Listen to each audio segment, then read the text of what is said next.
Hello, everyone. Nice to have you online, and hopefully you have a nice day or morning, regardless or depending where you are located. My name is Mervi Lamminen. I'm the CEO and the founder of Onti Solutions. Onti is a company helping a scale-up company helping employees to feel better and to cope with stress in better ways to prevent burnouts. And currently, or today, I have a great pleasure to have Mari and Rocio here with me. Welcome. Thank you so much. It's such a pleasure to be here with you today. Thank you very much, Mervi. You're warmly welcome. Today, we are going to be talking about imposter syndrome. I think most of us has read about it, and at least as many has been feeling some feelings that or thinking about maybe having one or having one, especially if we are working as managers. For your information, you will be receiving a recording after the event is over in your email. So, and feel free to ask any questions. We will be asking the questions to Rocio and Mari while we are doing this and at the end. So anything that comes to your mind, just feel free to interrupt or to send a message, and we'll answer your questions there.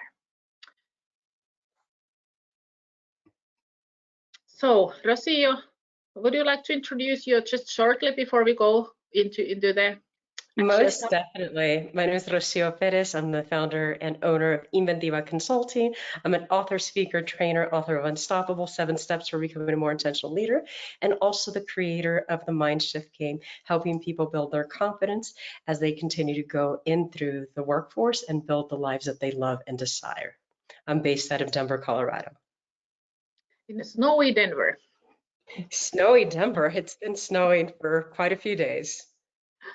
Well, here in Finland, it's been snowing for a couple of months so far, and still snowing today too.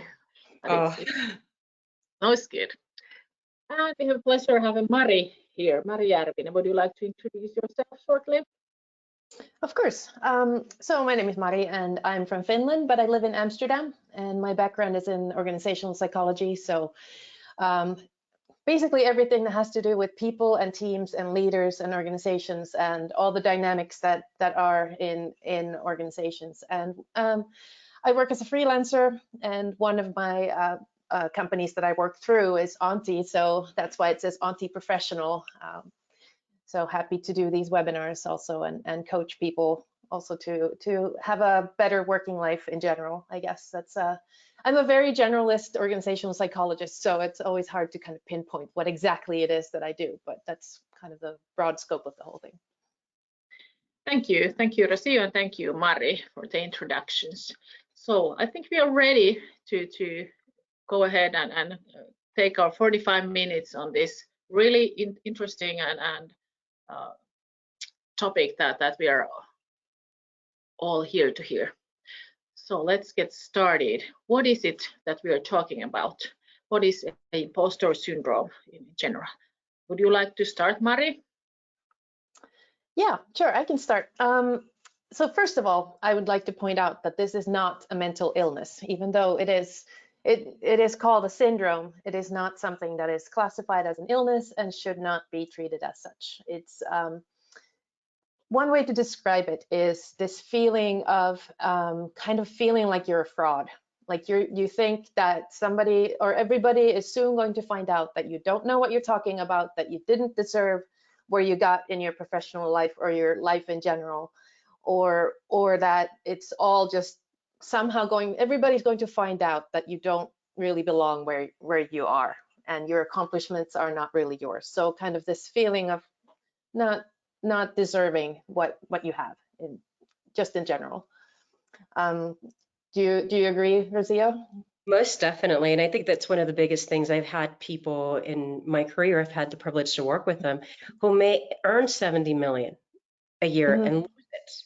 and 10 million and lose it, and 2 million and lose it, and in this perpetual circle of I'm not feeling good enough. When we really go down to the basics, what is the reason why this individual is feeling how they're feeling, or why are they losing money at an alarming rate, losing these opportunities? And at the end of it, at the core of it, when we strip it down, it's because they feel like an imposter. They don't feel worthy enough of having that success.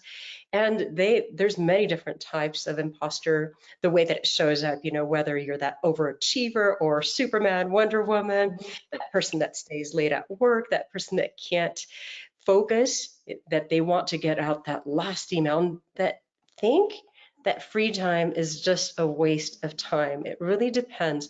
How do you see it in your practice, Mike, in terms of imposter syndrome? How specifically is it that it shows up for the people that you work with? Well, your examples are all things that I also see in my work. But then there's these stories of people rising through the ranks of an organization, for example, and still feeling like they did when they were a trainee. So this is an example of actually an auntie client that I worked with who had come into her company as an assistant many years back, and now she was in an HR leadership position, and she was about to launch this big thing, this big project that she had worked really hard on and was getting praised for. And when we talked about it, she was still feeling like, how can I be launching this? I'm just that assistant that I came in as. And she just didn't feel like she had mentally kind of caught up with where she actually was in the company. And that was something that we worked through. So that's just a very concrete example. Like maybe you have something similar. Beautiful. And it's fascinating. I see it also for myself because I've been there and I've done that. I had seen it in many different individuals throughout my entire career. And it wasn't until I led myself, until I intentionally hired my coaches, until I intentionally started to work with individuals that I started to see those particular patterns. You would have thought, I went to a conference one day and you would have thought that they were going to give me the grand prize. And that I was running around like complimenting everyone. You look amazing. You're doing this great. You would have thought I was going to win the Nobel Prize. And when in reality it wasn't. I didn't realize that I didn't feel good about myself. I didn't realize that I felt like that imposter, that it didn't matter what time, energy, money, resources, education, support. I couldn't get educated enough. I have multiple degrees and I just kept on going after education and never celebrating. So I get to know this intimately and how I walk myself out of it, as well as helping others in their own journey to discover what is it there, what's there, and to be able to hear the language patterns and the impact. People can go from, hey, I feel like an imposter today, to regaining their power. And that's something that we'll also share here shortly. And definitely, like, the story you tell yourself about how you got to where you are is so incredibly important. Like, do you tell yourself that, oh, I'm so lucky to be here? Like, it was somehow just a stroke of luck that I got selected to be the speaker here, or that my book got published. Oh, I just happened to send it to the right person, or that, oh, I had these connections. Yeah, my connections have helped me. And of course, we all have people helping us along. But what is the story you tell yourself about you and how you did the things that you've done in your life? That's really super important for kind of getting over this feeling of like not deserving it, or not internalizing your success, as it were. I see that even any life event can trigger us, right? Maybe the loss of a child or a family member, whoever that may be, somebody that was so important to us. And there may be that moment that we lose our confidence and we don't know exactly where we're going and how to get to base. Let me get to base and start building from there at this point. I remember I had a client who was just amazing, amazing, amazing, and didn't feel like she deserved the rewards. Didn't feel like she was there. She was actually receiving an award, and it was a national award, and wasn't aware of it. And the moment she became aware of it, she was already in the event to get recognized. I'm like, how do you get there? I can completely relate to that. I've been there in many instances where I'm being called on to the stage and I'm saying, okay, I had no idea that I'm receiving an international award. What is it, those particular things? Because it shows it very different for each of us. And I know Mhm. every one of us can relate to a moment in time because this happens to everyone, right? This is Yeah. not, hey, only people that are going after big things. It's not just, Mary and Jane and whoever. It is everyone experiences this. I've spoken with CEOs of companies. I've spoken with Olympic winners, not one, not two, 3-time Mhm. Olympic winners. And they feel at times like an imposter. Like, really, am Yeah. I really here? And how do I Yeah. combat that? And to me, that's the conversation. How do we move beyond? How do I identify what it is? And how do I Mhm. move beyond it here? And I know you have some extraordinary tips on how to do that. Right. Well, one of the things I think is understanding where it comes from for you, because the story can be very different for different people. And I often get this question, like, where does it come from? Why do people have this imposter syndrome, and what creates it? And it can be your childhood experiences. If, for example, you were only praised for the perfect grades and you learn to just always not quite get there, then yeah, that could be a source of it. Or it could be that in the society that you live in, wherever you are, it could be that, for example, if you're a woman or belong to a minority, that you really don't have an easy time getting to where you want to be. But then those things have somehow usually become kind of internalized. Like, I also believe this. So in order to kind of break free from that, it's often you need to understand what it is that's holding you back, what it is that you're telling yourself in your mind, and what it is that you kind of need to let go of in order to be the best you can be, and like can really fully use everything that you have. So kind of that understanding is the first tip, really. And that's such a great conversation right there, Mari, to really identify what specifically is it. And we can see it. Let's take a look at children. I have a 6-year-old Mhm. grandchild. And I Mhm. remember Emilio, just a little over a year ago, I would come over and I wanted to play ball with him, and he would catch like this. You can't catch like that, right? You've got to catch. Here's the ball. You catch it this way. And then he made a little bit of progress that time around, and he's holding the ball like this. And the next time I come over, next Sunday, I'm having conversations with Emilio. Let's go play, Emilio. And then I realized, what is he telling himself? Because Mhm. I started to actually hear his conversation. I can't do it. I can't do it. I can't catch the ball. And I said, okay, what would happen if in this moment I say, Emilio, you've got this?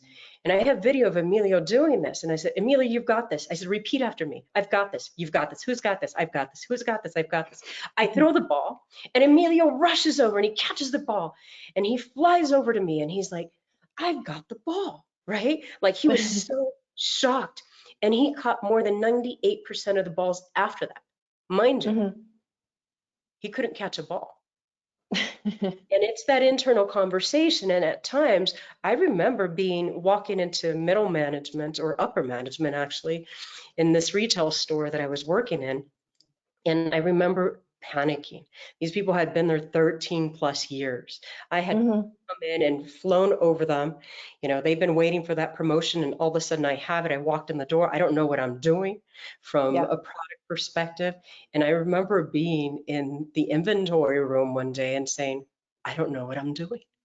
Yeah. Right? So that shows up. I remember that conversation. And now I walk around like, I've got this. I know this. I've got this. I've got this. I've got this. Right? And Mhm. there's something there with that self-talk. What are those Mhm. affirmations and Mhm. confirmations? Whatever we say to ourselves is actually becomes a confirmation. Yeah, And then it becomes definitely. who we're being, and it becomes our identity. And I'd love for you to share more on that specific area. Mhm. Yeah, I think there's something to it.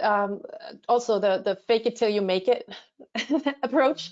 Like, if you really know that you're in over your head, kind of like you're taking on a big challenge, and that can, having this thought of like, this is scary, this is a lot to take on, is actually an okay thought to have. Kind of accepting that thought, like, all right, I feel like I'm in over my head. But like you said, like telling yourself the story that, okay, I got this, I will make it, and I will catch up with all this stuff that I need to learn, and I need to kind of grasp. But if you tell yourself, I'm just feeling like this because I'm excited and this is important, and so on, that's a different story than I'm scared and I can't do it and I will fail. that very different feeling, very different stress reaction that we have, and also probably different end result. Like great story with your grandson, like just I got this, and then going in there and doing it, and then noticing. And this is another important part, noticing your successes, also telling yourself about those, because people are really good at telling themselves when they failed and reminding themselves of how they failed and what didn't go like it was supposed to. But we often forget to tell ourselves what succeeded, what went well, what was better than expected. Those were like, oh yeah, whatever, that was lucky. Again, what's the story we tell ourselves about this? Right, and that's really fascinating in that aspect, right? Because we're not celebrating. To me, instead of having a vision board, let's have an accomplishment board. Mm-hmm. Let me take a look at exactly what it is that I've accomplished, because when we start to look at it in a grander scale, we start to Mm-hmm. see what is possible and probable and say, wow, out of nothing, I created that. And I remember Yeah. even being in university, I skipped 6 years of education and I went straight into college. And Mm-hmm. being there, and I remember that conversation being very different than when I walked into upper management. Those are two different conversations. That conversation, I'm unstoppable, I've got this, I'll figure it out. I may Mm-hmm. not know what they're talking about, and that's okay. I'll go research it and get caught up to speed, whatever. That conversation was far more empowering, even though I had nothing. I had no knowledge, I had no time, no energy, no money, no resources, no education, no Mm-hmm. whatever. And then all of a sudden, I have all those things. And Mm-hmm. then I was feeling like an imposter. How do we shift from that particular place to where we want to be? How do Mm-hmm. we make it get to the most powerful place that we can get?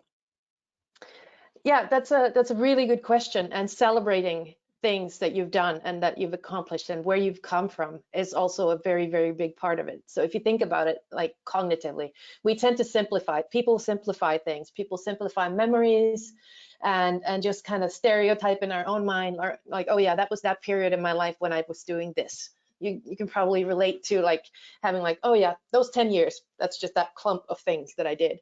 But if we actually had these success boards or whatever it is, like where you go back every once in a while and see where you were, then the progress actually becomes much more clear, and you can see like, okay, so this is, I've learned all these things.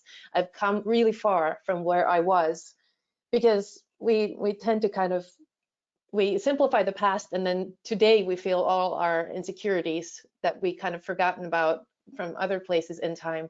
So kind of documenting it for yourself, whatever it is, if it's a mood board, if it's a diary, or whatever, kind of keeping track of also what you are accomplishing, what you are actually doing right, and moving on to a better place in your life. That's wonderful. I love, Mari, to look at it from also from a perspective of the future. What would my future look like? How do I become more familiar with that future than Mm-hmm. unfamiliar with it, right? Because we fear what we don't know. How do I become Yeah. more familiar with the unfamiliar? How do I make that even more possible? How do I see myself if it's an award that we're looking to receive? How do I see myself and experience, not just see, because it's easy to see. How do I Mm-hmm. experience myself from the energy? Can I see myself, hear myself, sense myself? Even, if it's a piece of cake that I'm tasting, how can I be in that experience in here now without even being there? Because the more familiar it becomes, the more probable that we're going to walk in there unstoppable, like that stepping into those opportunities and Mm-hmm. defeating what we feel we're not good enough, right? Through Right. self-talk. Right. Mirror work is something that I love to do when I'm standing in front of a mirror and having that conversation with myself and saying, hey, I've got this. I know I've got this. And here it is. I can take a look at it. I can reverse right in front of a mirror. I can do whatever is possible right there to regain my confidence. And it's what we Mm-hmm. tell ourselves. We be walking into the room and saying, hey, I've got this, I've got this, I've got this. That's a very different energy when we walk into that conversation, into that meeting, into that presentation, whatever it is that we're doing, then I have no idea. Yeah. So it's this, when you work with leaders and whoever, like, do you see this as well, where they don't go for the big successes or the big wins because they're kind of held back by how they speak to each other or themselves? rather? Most definitely. I see that all the time. And that's one of the greatest things that I work on to help individuals. How do we tap into that potential of what's possible? Sometimes people walk in completely defeated. I had a client who had had gotten cancer, had major surgery, was on the verge of divorce, pretty much lost her entire business. And she walks in, and I couldn't even recognize her. I knew who she was before because I had worked with her, and she was on fire. And in that moment, I didn't know who walked in that door. What I can tell you is at the moment that she walked out, she was Wonder Woman. She's like, I've got. And in that moment, just being able to take back her power. And if we were just to say right now, just close your eyes for just a moment here now, and to say, just to think about bringing all our power back and saying, hey, I bring my power back. I bring my power back. I bring my power back. Do that for 2 minutes and feel the difference inside of you in this moment here now. That to me, that's the power. And you can open up your eyes. Just a great example of things. There's so many different things that you can do to be able to regain your power. And I get to see it across the board. Individuals who don't feel and some women at times that don't feel like I have so much going on at home, family, work, life, mom, dad, whatever. I can't go for that promotion. And the company leaders are saying, we want you to go for the promotion. We want your skill sets. We want the way that you think. That this is such a value, so much so as a value that companies are investing on a global level to make sure that their team members can bring the best to the table. Because if the company doesn't grow, we don't step in, company can't grow and doesn't exist. Yeah. That's a really important thing to kind of think about in your own mind. Like, are you doing what you want to be doing? Are you going for the things that you want to be going for? But then, of course, it's an important thing also to kind of realize that not everybody is in an environment that helps you thrive. So sometimes there's a reality check necessary as well for my clients as well, where it's like, are you in a place that actually supports that? Or are you in a place that kind of feeds into your imposter syndrome, or and doesn't let you develop your own story the way you would like it to be developed, or the way you would like to grow? So that can be something that you need to work on as well. Like, is my role the kind of role that helps me do this, or is the company I'm working for supporting this? And is there something that should be changed in my surroundings? It's not just about you. It could be that you just need to change something around you as well, or your surroundings. So, or having such a great point right there, Mari, and also to have that conversation, because your leaders may not be aware of what we need, right? Unless we voice that. I'm having a heart-to-heart relatable conversation to get to know each other, to say, hey, sometimes I feel like an imposter. I'm not sure if I have, what am I doing? What ways can you support me? I think we have fear of having that conversation of being found out, right? That we're not, or that we're not enough, or that we can't do enough, or that not enoughness really gets in the way of our full potential. How do we be those drivers, and how do we find our tribe? Maybe it's not workforce. Maybe our leaders cannot support us to the degree that we wish they could.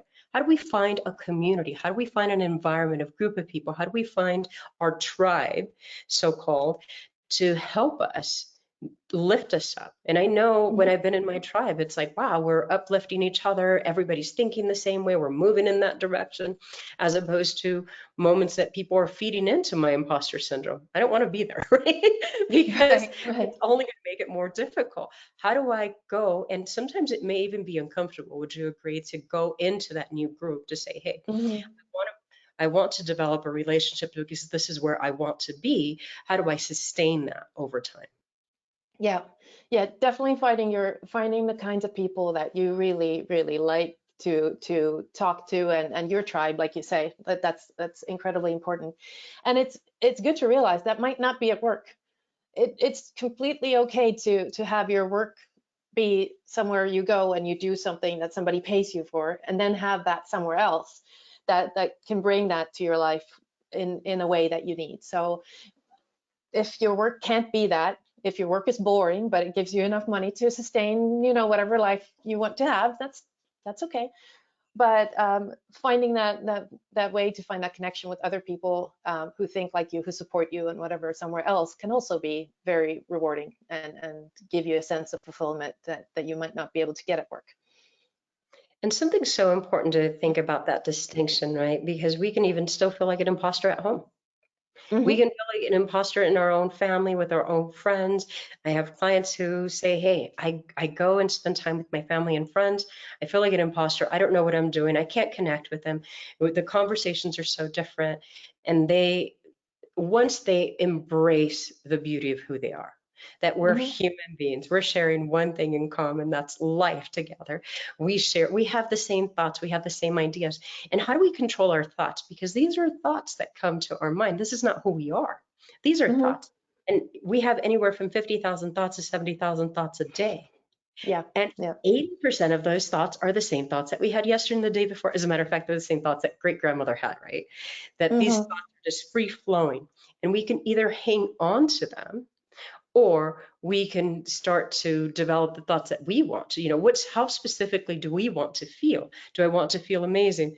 For instance, my mother-in-law, yesterday we had a conversation about her getting her COVID shot, and she wasn't feeling well. She's like, the people around me, they were feeling sick, and my friends got sick. And all of a sudden, she puts on the sick persona. And as we had the conversation, she realizes that you get to choose.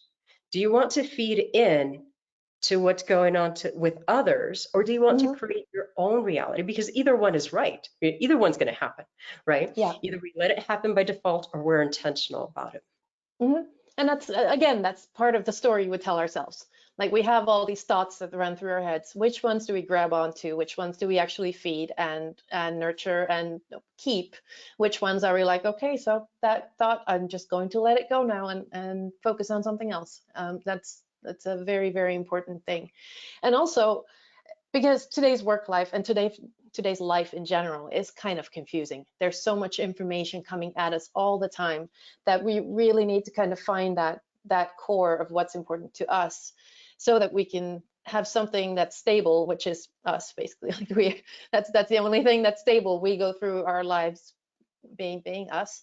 And because in today's work life, it can be hard to know what's good enough, hard to know when I'm doing good enough according to someone else, or this person or that person, or social media, or something like that. That's why you really kind of need to develop that sense of self that's whole as it is, and is not dependent so much on what other people think.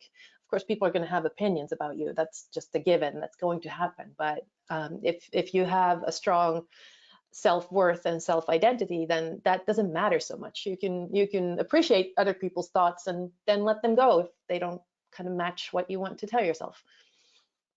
And be like that river, right? Free flowing. That we get to be like that river. We get to be like the wind, free flowing, and taking a look at, how do I maximize me here now?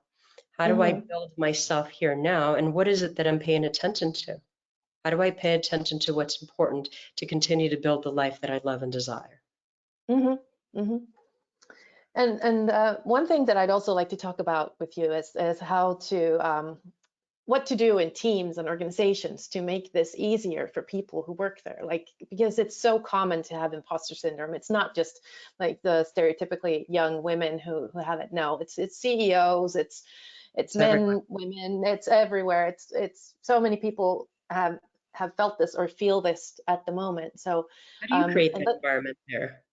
yeah, how do you do that? And I think a psychologically safe environment is definitely the key for this, and showing that vulnerability if you're in a senior position, making it possible for people to also voice those sides of themselves that are like kind of taboo to yourself as well. The ones where I don't know what I'm doing yet, could you help me? Or I want to develop this, kind of having a growth mindset instead of trying to prove that you're smart, because then that might not be, you might not be there yet, and you might need somebody else's help, and then you might feel like a fraud because you're not kind of even asking for the help that you could kind of use to get where you want to be. And that's beautiful, looking at that feedback being our best friend. For me, that's Mhm. one of the greatest things to understand. I'm whole and complete, and I love how you said it, being whole, like incomplete within ourselves, to acknowledge the fact, and that's where some of the affirmations come in place. That's where my accomplishment board comes in place. That's where I can start writing out my goals or what I've accomplished. To sit Mhm. down and accomplish and really acknowledge what it is where you have been, and also understanding that feedback, two very separate things. Feedback is there to serve us. There's Mhm. nothing wrong with us. We're whole and complete as we are. Okay. And feedback may be that it may not work in this environment. Maybe there's a different way of doing it. Whatever that may be, to understand and to be like water, just be fluid. Be okay with it and saying, okay, thank you. Thank you. That's one of the things that I learned to say myself because I was hypercritical. I was that perfectionist. Okay. I was the Mhm. imposter that was a perfectionist that would not leave home if there was a crease on the bed. That it Mhm. had to be perfectly perfect and life had to be perfectly perfect. And I thought it was looking for something that was very different. I was looking for my mother's love when you were looking at it. I'm like, oh, am I good enough, Mom? You know, am I good enough? Am I good enough? If I go get all these degrees, am I good enough? If I get these awards, am I good enough? And now loving self, when I started to love myself, I discovered, hey, I don't need anyone to acknowledge me. If they say Mhm. something, great. If they don't, it doesn't matter. I'm perfect and whole and complete as I am. Mhm. And that's when the feedback becomes something you can grow with. You can be like, oh, okay, somebody pointed out something that I might want to look at, but then that's my choice. That's my choice to grow in that direction. And then that's different from somebody pointed out a flaw, that there's something wrong with you. That's a very different thought pattern to have. So how did you snap out of that? What It was what it happened? was an amazing journey. How did I snap out of it? I realized that there was so many things that I hadn't heard that I wish I would have heard. And maybe even Mm, if I heard them, I wasn't ready to hear them. That's a mm, mouthful, right? Even if I heard them, I wasn't ready to hear them because of feeling like an imposter. I mhm, started to tell myself, hey, little girl, talking to myself, hey, little girl, my younger self, you're amazing. Hey, little girl, you know, like I love you and we're proud of you. And the things that I didn't think that I had heard from others until I filled my cup so much that everything was perfectly perfect, that I'm okay at that point. And when people would come up to me, being a presenter on stage, they're like, oh my, you just spilled something on your blouse. I'd wipe it off and they're like, I would go change. I'd be so embarrassed. I'm human. It's okay. I'm going to spill things. Am I going to spill things? Yes. Am I going to tear things? You know, one day I was presenting on the stage, holding onto my skirt because my zipper gave out. I would have flown out of that presentation in the past. And it's like, no, it's okay. It's okay to be human.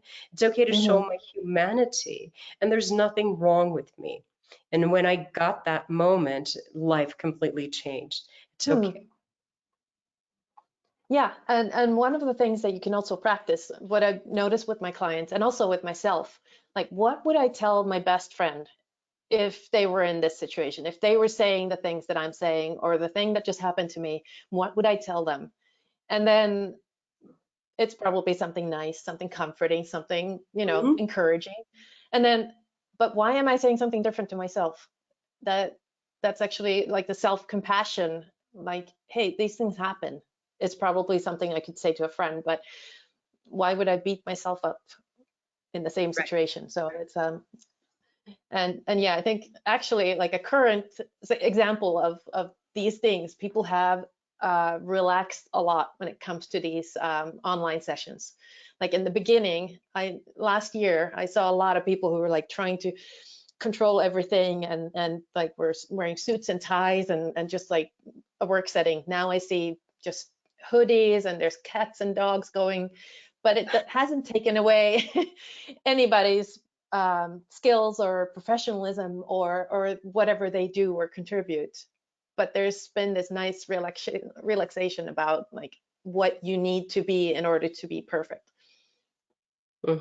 And that's Mm, beautiful. I've seen the same thing. In the beginning, it was very stressful. People are opening doors, kids are running behind, and the mm, families didn't know how to take care of those particular situations, feeling even in some cases more of an imposter because it's like, well, I don't even have that down, right? mhm.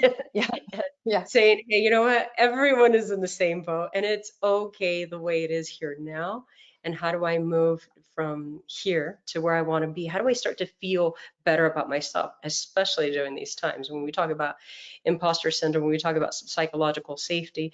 A lot of people may not be feeling psychologically safe at this moment. You know, how do we Mhm. maintain that. And again, it's the conversation that we have with ourselves, and it's reaching out to the tribe, it's reaching out to the coaches, the individuals that can help you, who've been there, done that, and know how to get out of those particular situations. And I truly believe that there's a magic formula for each of us. Just like you explained, Mari, like in the beginning, how individuals, there may have been a seed event. What is it specifically for you? Once we discover that, then we can go ahead and walk through the process to where you want to be.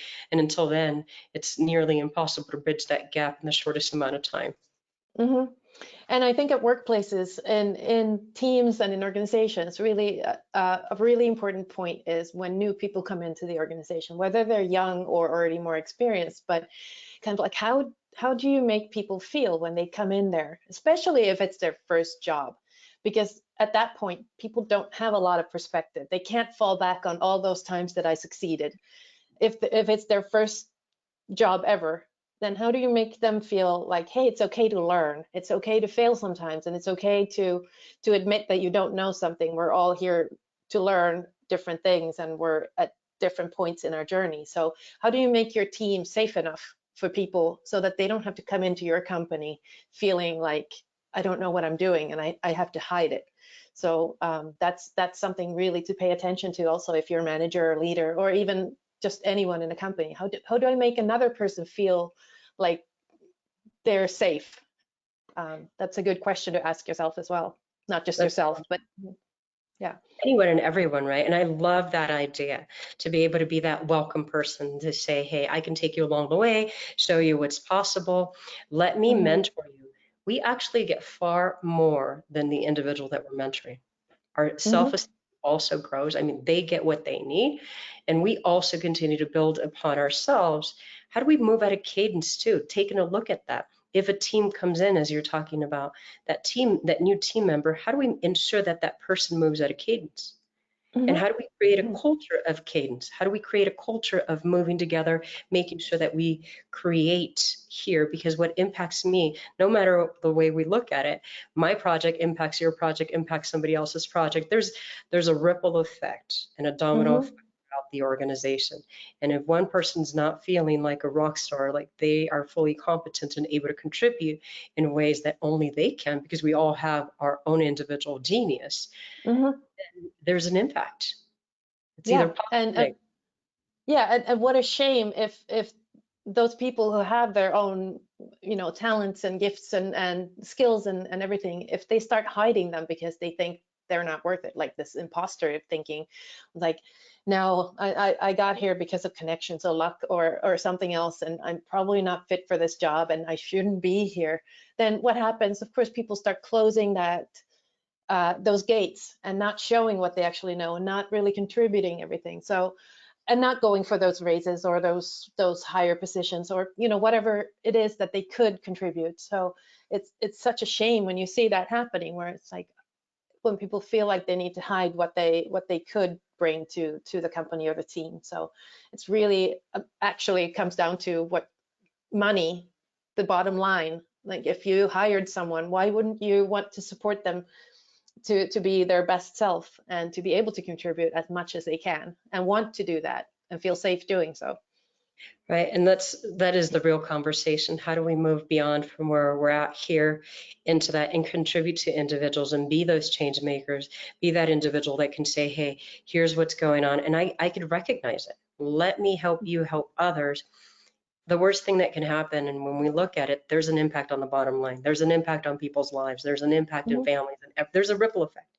A person leaves an organization here in the States, we're looking at minimum $25,000 to upwards of $250,000 million to replace each individual. And in my experience, the clients that I work with, sometimes they're getting ready to close their businesses.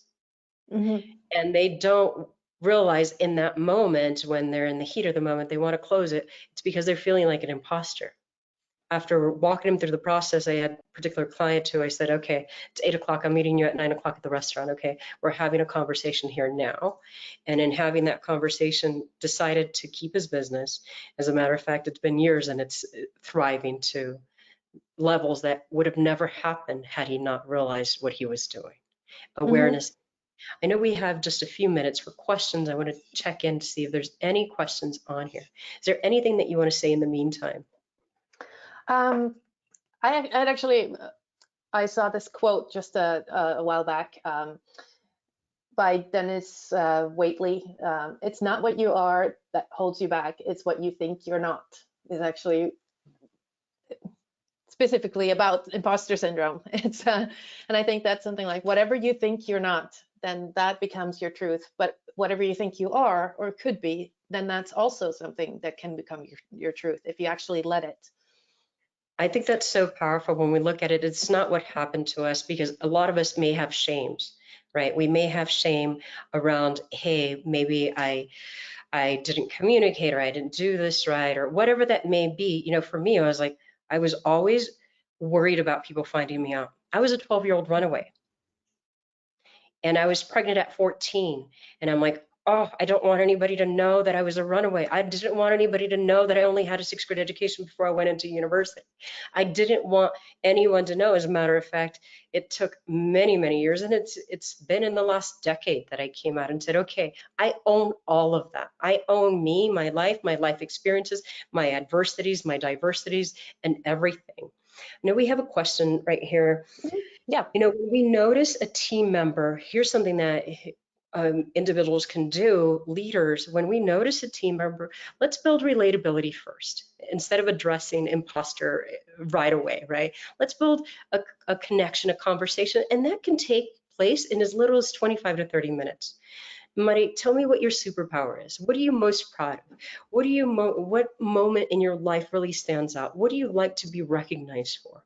And to start that conversation at a completely different level, what would you like the most support? And to be authentic and vulnerable. And I think as leaders, you named it there, Mari, to ensure that we are having those conversations, being open. I have failed, and I share that with my team.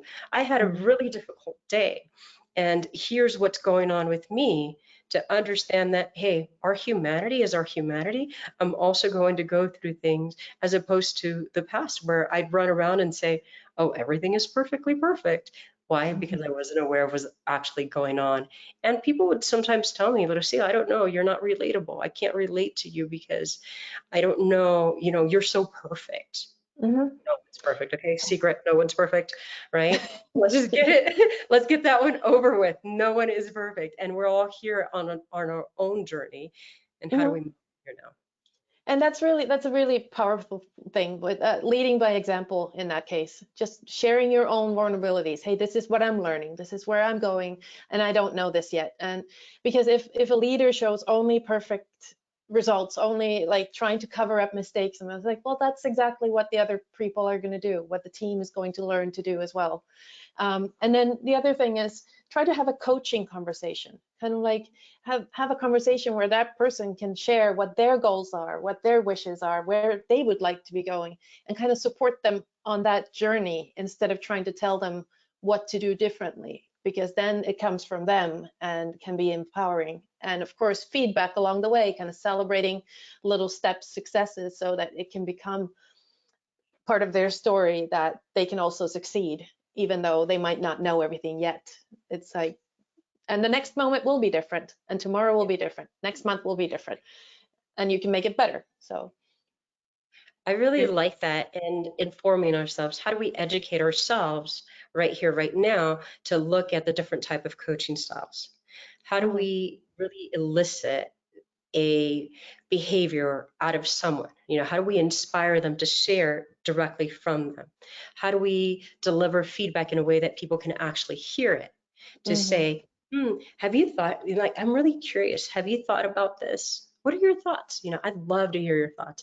Knowing that there's language patterns that will help individuals and inspire them to really be there present.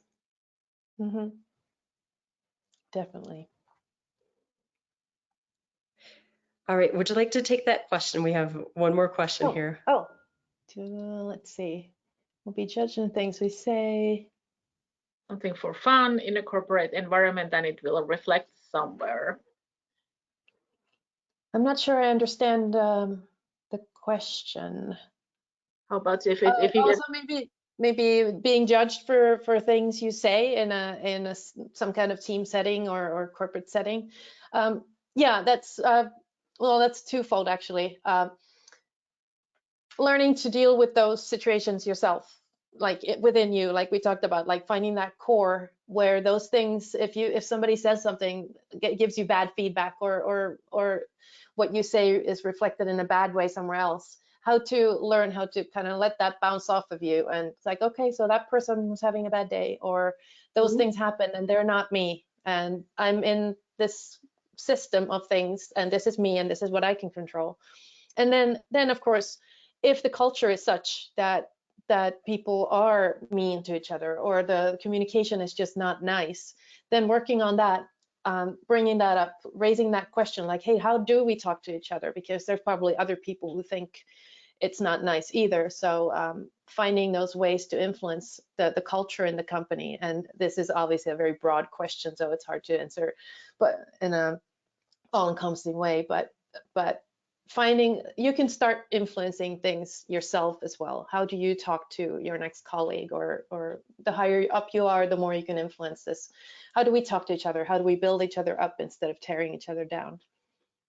And I think it's also the way, even the intonation of how we say things, because we can say something really nice and people don't like it. If I'm backing away and saying, oh, that's great, in comparison to like, yes, oh, it's sarcastic. Nothing's really changed, right? Yeah. My body language speaks far louder than words. And I know we're at the very end of this conversation. I'm so excited.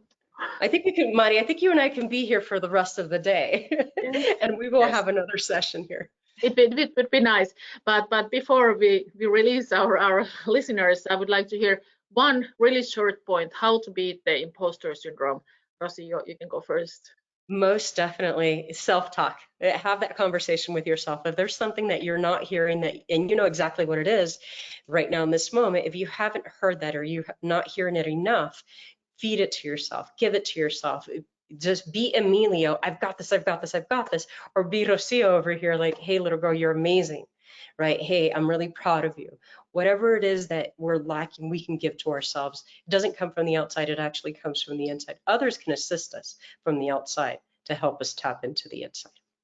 Thank you. That was positive self-talk. Definitely good advice. How about you, Mari? Well, I could have said the same thing, but then I will then say, be that assistant to someone else. Help them along and help celebrate their successes and help them notice what they did well, because we often don't give enough positive feedback, especially in Finland. It's like, oh, you have feedback, that must be bad. So kind of help them realize what they're good at and what their story could be if they actually realize all their potential. So that's beautiful. Thank you. Yes, thank you, Mari. Thank you, Rocio. This was definitely interesting. Thank you for taking the 45 minutes to spend it with us, and hope you have a nice day. Thank you. Thank you.